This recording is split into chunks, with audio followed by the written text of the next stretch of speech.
serikali ya Marekani imeweza kuafikiana na serikali ya Kenya ya kwamba wale wagonjwa wale watu wenye ambao wamepata ugonjwa wa Ebola kule DRC Congo wakaweze kuletwa Kenya, wakaweze kutibiwa katika taifa letu la Kenya. Ni kitu chenye ambacho ningependa kukashifu. Mimi kivyangu naikataa, kwa sababu Mheshimiwa Ruto na wenzake akina Duale wanaweza kubaliana, kwa sababu wao wako na uwezo wa kujitibu ugonjwa kama huo. Ukiwapata, familia zao zinaweza lindwa vizuri kuliko familia za wananchi wa Kenya wenye ambao waliowachagua. Kwa hivyo suala la kuleta watu wa Ebola katika taifa letu la Kenya at quarantine ni kitu ambacho ningeomba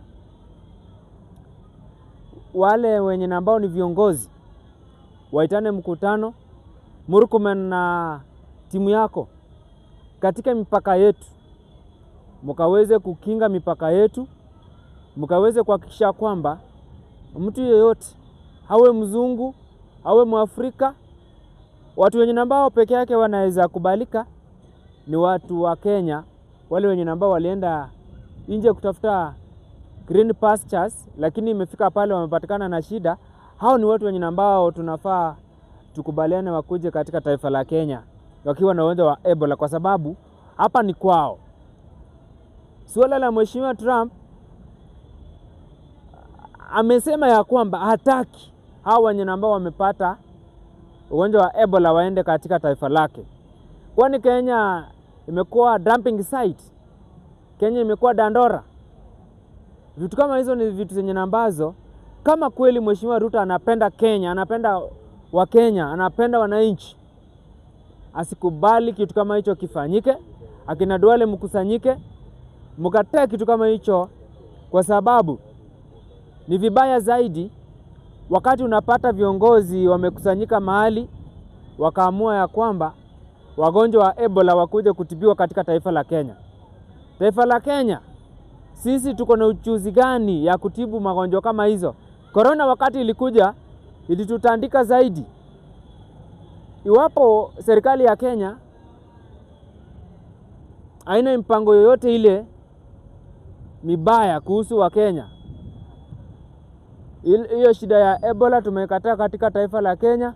Wananchi msikubali tukataa hiyo kitu kwa hali ya juu tena zaidi, kwa sababu Ebola ikija katika taifa la Kenya, si wote wenye ambao tunaweza kujikimu, si wote tunaweza jitibu.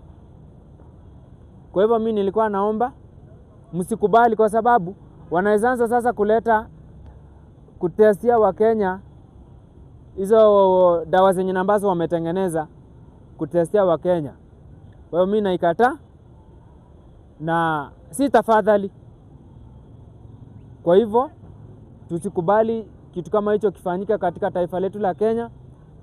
So nimemaliza hapo. Ningependa kuingilia katika shule ya utumishi Girls Academy, ile shule yenye ambayo wanafunzi zaidi ya 16 wameweza kufariki kwa sababu ya moto.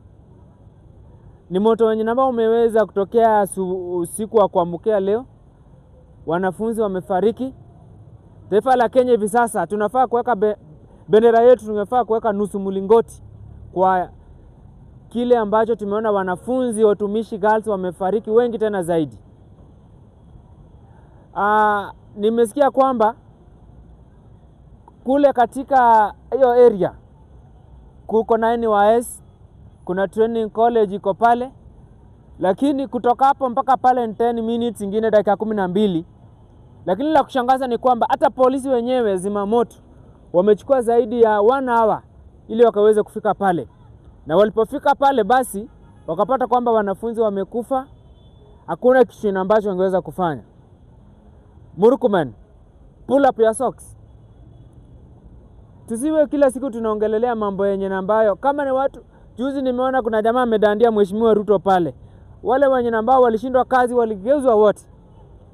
So kama katika Ministry of Education kuna shida na internal security, Mr. Murkomen, hakuna kitu naweza sema kwamba hata zimamoto moja tu ifike pale wabomoe, wang'oe hizo milango zenye ambazo nasikia kwamba walikuwa wamefungia wanafunzi ndani.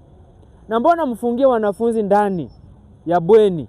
Matron alikuwa wapi kufungia wanafunzi ndani? Hiyo ni makosa. Na kuna ile Matiang'i alikuwa ameamua ile time alikuwa CS wa education ya kwamba kila shule, kila bweni watengeneze dirisha kubwa, na hizo dirisha waweke vioo. In case of any emergency wanaweza pasua hizo vioo, wakisha pasua wanaweza pitia hapo watoka nje. Kwa hivyo leo tuko na shida, wanafunzi zaidi ya 16 wamefariki na kuna wengine zaidi ya 74. Hatujui hali itakuwa vipi kwa sababu wako na injuries. So mimi nilikuwa naomba serikali ya Kenya tushikane kimoja. Hizi wakati mzuri ya kufanya campaign. Fanyia Wakenya kazi. Hii finance bill yenye ambayo inaenda kukuja, nilikuwa naomba mkate mambo zingine mingi kama kurenovate State House. State House hiyo nyumba ya mtu. Ruto yeye ndiye anaishi State House.